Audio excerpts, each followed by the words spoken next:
अपना जीपी नाम कलरहाट और अपना वार्ड नंबर कला 60 नং 1 কালাৰহাট গাঁও পঞ্চায়তৰ অন্তৰ্গত ক শাখা বৰবিটা বুলি ক'লে মানুহে গম পায়। আপনাৰ কি উদ্দেশ্য? মোৰ উদ্দেশ্য মই যেহেতু এটা নতুন প্ৰজন্ম ৰাইজে যে মোক যদি ভোট দিয়ে মই ৰাইজৰ কাৰণে যথেষ্টখিনি কাম কৰিম, কিয়নো মই ভৰি দিছোঁ পলিটিকেল লাইফত।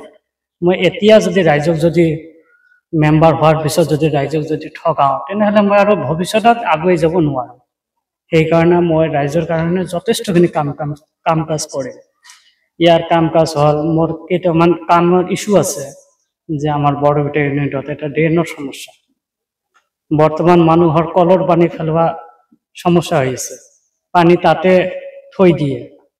এইখিনি সমস্যা মই সমাধান কৰিম।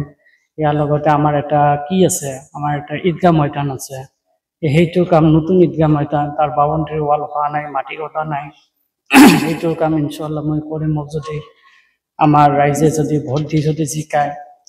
আৰু মোৰ এটা কাম আছে আমাৰ কবৰস্থান, সেইটো কবৰস্থানো ইমান ধুনীয়া কাম হোৱা নাই, এইটোৰো কাম কৰিম। আৰু যিবিলাক আঁচনি আহিব চৰকাৰৰ পৰা সেইবিলাকতো 100%ৰ মধ্যে 100% দুখীয়া মানুহকে দিম, জেনুইন মানুহকে দিম।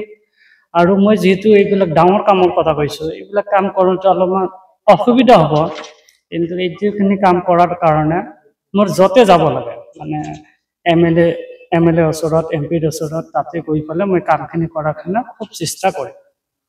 আৰু আপোনাৰ वार्ड अंतर्गत কি সমস্যা? ৰাস্তা ঘাট, পানী, খাওয়া পানী? মূল সমস্যা এইটোৱে, মানে এটা মূল সমস্যা এইটো আমাক ড্ৰেইন লাগে।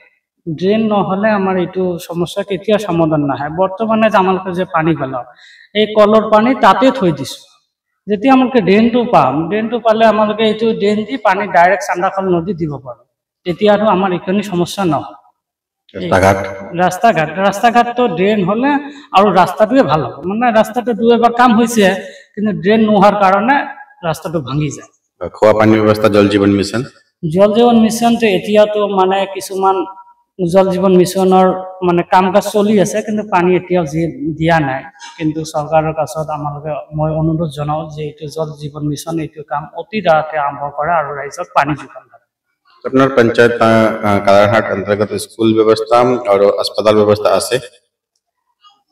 এটা আছে, আমাৰ এটা এটা কি ভেটেনাৰী আছে, কিন্তু এইটো এটা মানে আমাৰ বাজাৰ এৰিয়াত এটা ঘৰ ষ্টাৰ্ট হৈছে, কিন্তু এতিয়ালৈকে মানে কাম কাজ চলি আছে, বহুদিন ধৰি বন্ধ হৈ আছে। কিন্তু বহুতে আমাৰ লোকাল MLA জনাইছিলো যে এইটো কাম ষ্টাৰ্ট কৰিব লাগে।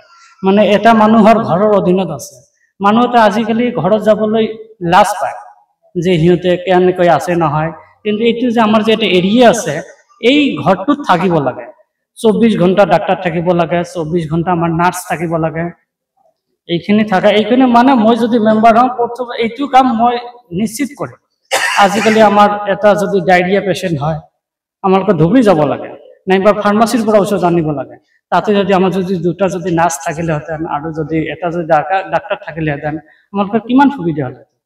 আমাৰ লোকাল MLA বহুতবাৰ অৱগত কৰা হৈছে, কিন্তু সেই MLA একো কৰা নাই। আৰু আপোনাৰ প্ৰধানমন্ত্ৰী আৱাস যোজনা আৰু শৌচালয় ব্যৱস্থা আছে? হয়, বহুতে দিছে, বহুতে মানুহে পাইছে। সোলাৰ লাইট এতিয়া এতিয়া মানে আমাৰ এৰিয়া সোলাৰ লাইট পোৱাই নাই। মানে এইটো হ'ব নিশ্চয় কি এলেকা ন, চৰ এলেকা নহয় ন, মানে সোলাৰ লাইট ইমান সোনকালে আহিব বুলি শুনা পাইছো। আপনাৰ জনতা से কি অনুৰোধ, কি আবেদন 7 তাৰিখ ইলেকশন? জনতাৰ কাৰণে মই